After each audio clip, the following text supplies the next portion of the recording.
Bismillah. Assalamualaikum warahmatullahi wabarakatuh. Insyaallah kita akan lanjutkan materi kita hari ini. Ya, kita akan masuk ke dalam pembahasan yang terakhir dari jenis-jenis kata dalam bahasa Arab, gitu ya. Kita masuk ke jenis kata yang ketiga, yaitu harfun. Ya, harfun. Apa itu harfun? Harfun adalah kata bantu, ya.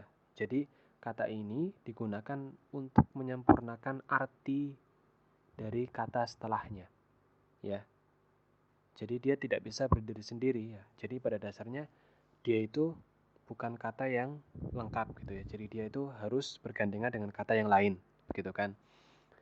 Nah, kata bantu ini, harfun ini, kadang kalau misal bergandengan dengan kata lain artinya beda dengan kata yang lainnya gitu ya. Misal kataan gitu ya. Kataan kalau misal kataan digandengkan dengan rogiba jadinya membenci. Tapi kalau misal fi yang digandengkan dengan rogiba jadinya suka.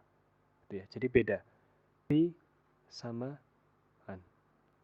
Intinya kata bantu ini digunakan untuk menyempurnakan kalimat dalam bahasa Arab. Begitu ya. Kita masuk ke definisinya. Harf adalah setiap kata dalam bahasa Arab yang maknanya tidak akan sempurna apabila tidak bersambung dengan kata lainnya. Ya, jelas. Jadi dia itu nggak bisa berdiri sendiri. Dia harus bersambung dengan kata lainnya, baru dia punya arti yang sempurna. Jadi kalau dia hanya sendirian, dia tidak bisa punya arti yang sempurna. Ya, beda sama isim. Contohnya, kitabun, buku gitu ya. Jelas, sempurna, buku. Jelas, artinya jelas, buku. Tapi kalau misal harfun nggak bisa gitu ya. Kita lihat jenis-jenis harf di sini. Ya, contohnya ada min, dari. Kalau sekedar min itu nggak jelas. Min apa itu ya? Dari apa? Itu harus jelas, harus ada sambungannya. Ya, kemudian ada ilah, artinya ke atau kepada. Ini juga nggak bisa kalau hanya ilah tok. Kalau hanya ilah saja itu nggak bisa. Jadi harus disambung dengan kata setelahnya. Ya, kemudian ada ala, di atas gitu ya.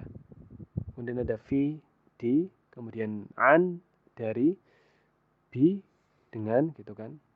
Li, untuk atau milik gitu ya. Nah, semua kata ini nggak bisa berdiri sendiri. Harus digandeng dengan kata lain kalau ingin menjadikannya punya arti yang sempurna. Ya, harus ada gandengannya. Kalau nggak ada gandengannya, maka dia tidak bisa diterjemahkan dengan sempurna. Ya, nggak bisa.